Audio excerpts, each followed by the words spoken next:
Inflation ഉയരുന്ന സാഹചര്യത്തിലും കമ്പനികൾ മികച്ച ക്വാർട്ടർലി റിസൾട്ട് കാഴ്ചവെച്ചതിനെ തുടർന്ന് കഴിഞ്ഞ ദിവസം അമേരിക്കൻ മാർക്കറ്റ് ഹയർ സൈഡിൽ ക്ലോസിംഗ് നൽകി. Nasdaq 1.5%, S&P 1.2%, Dow Jones flat positive സൈഡിലുമാണ് ക്ലോസിംഗ് നൽകിയത്.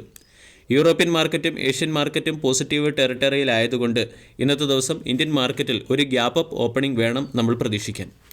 കഴിഞ്ഞ ദിവസം ക്വാർട്ടർലി റിസൾട്ട് വന്ന ചില സ്റ്റോക്കുകൾക്ക് മുകളിലുള്ള മാർക്കറ്റ് റിയാക്ഷൻ മികച്ചതായിരുന്നു. സ്പോട്ടിഫൈ 11.4%, UPS 2.4%, GE എയറോസ്പേസ് 8.3% ഉയർന്നു. വരുന്ന ക്വാർട്ടർലി റിസൾട്ട് വരാനിരിക്കുന്ന വലിയ കമ്പനികളായ ആൽഫബറ്റ്, മെറ്റ, ഗൂഗിൾ, മൈക്രോസോഫ്റ്റ് തുടങ്ങിയ കമ്പനികളുടെ ക്വാർട്ടർലി റിസൾട്ടിലും മികച്ച പെർഫോമൻസ് തന്നെയാണ് മാർക്കറ്റ് എക്സ്പെക്റ്റ് ചെയ്യുന്നത്. ഇതുകൂടാതെ ഈ ആഴ്ച ഇനി പ്രധാനമായും ഡാറ്റ ഡ്രിവൺ പെർഫോമൻസിലേക്ക് മാറാനാണ് സാധ്യത. വ്യാഴാഴ്ച അമേരിക്കയുടെ GDP ഗ്രോത്ത് ഡാറ്റ പുറത്തുവരും. അതിനുശേഷം വെള്ളിയാഴ്ച ഇൻഫ്ലേഷൻ ഡാറ്റയും പേഴ്സണൽ കൺസംപ്ഷൻ എക്സ്പെൻഡിച്ചർ ഡാറ്റയും പുറത്തുവരും. ഈ ഡാറ്റകൾക്കനുസരിച്ച് മാർക്കറ്റ് വോളറ്റൈലാകാനുള്ള സാധ്യതയുണ്ട്. ഇനി ഇന്ത്യൻ മാർക്കറ്റിൽ സ്റ്റോക്ക് സ്പെസിഫിക് ആക്ഷൻ പ്രതീക്ഷിക്കേണ്ട ചില പ്രധാന സ്റ്റോക്കുകളിലേക്ക് കടക്കാം.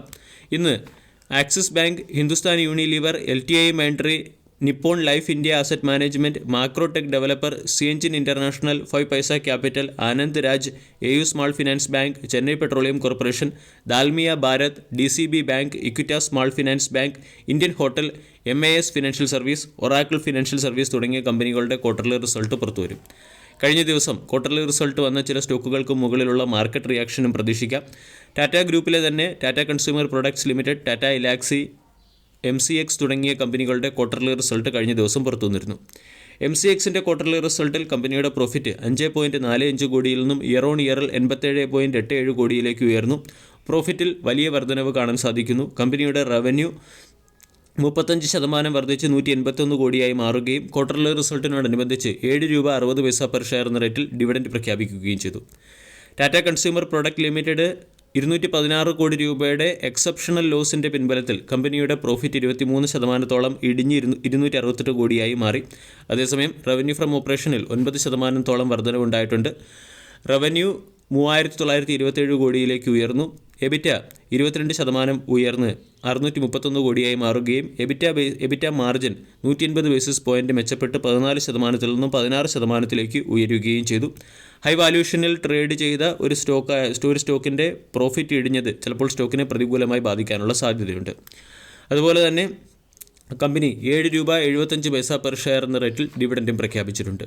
നെൽക്കോയുടെ ക്വാർട്ടർലി റിസൾട്ടിൽ ഡീസൻറ്റ് റിസൾട്ടാണ് കാണുന്നത്. നെറ്റ് പ്രോഫിറ്റ് 7.7% വർദ്ധിച്ച് 6.1 കോടിയായി മാറി.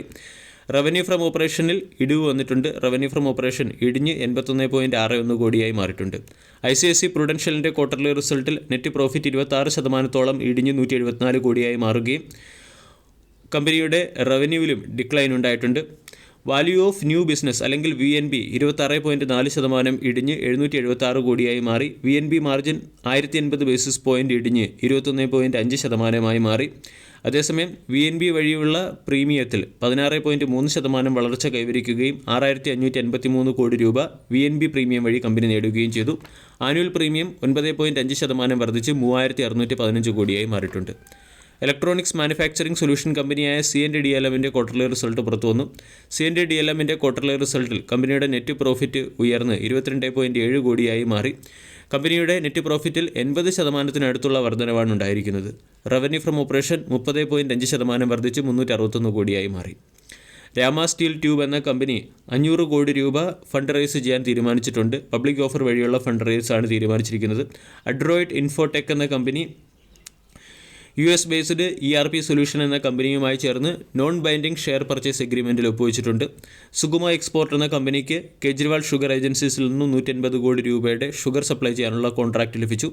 ഗോകുൽദാസ് എക്സ്പോർട്ട് എന്ന കമ്പനി QIP വഴി 600 കോടി രൂപയുടെ ഫണ്ട് റേസ് ചെയ്തിട്ടുണ്ട്. ലോൺ ബിസിനസ്സിന്, അതായത് ലോൺ ഡിസ്പേഴ്സ്മെൻറ്റ് ഉൾപ്പെടെയുള്ള ബിസിനസ്സിന് വിലക്കേർപ്പെടുത്തിയതിനെ തുടർന്ന് മോശം പെർഫോമൻസ് കാഴ്ചവെക്കുന്ന IIFL ഫിനാൻസുമായി ബന്ധപ്പെട്ട് പുറത്തുവന്നൊരു പ്രധാന അപ്ഡേറ്റാണ്. Reserve bank of India IIFL ഫിനാൻസിൽ ഓഡിറ്റ് ഏപ്രിൽ 23 മുതൽ ആരംഭിക്കും എന്ന അപ്ഡേറ്റ്. സ്പെഷ്യൽ ഓഡിറ്റ് ആയിരിക്കും ഏപ്രിൽ 23 മുതൽ ആരംഭിക്കുക. അതിനുശേഷം ഫോറൻസിക് ഓഡിറ്റും വരാൻ സാധ്യതയുണ്ട്. അതുകൊണ്ട് IIFL ഫിനാൻസ് എന്ന സ്റ്റോക്കിനെയും വരും ദിവസങ്ങളിൽ ശ്രദ്ധിക്കാവുന്നതാണ്. വീഡിയോ എല്ലാവർക്കും ഇഷ്ടമായി എന്ന് വിശ്വസിക്കുന്നു. താങ്ക്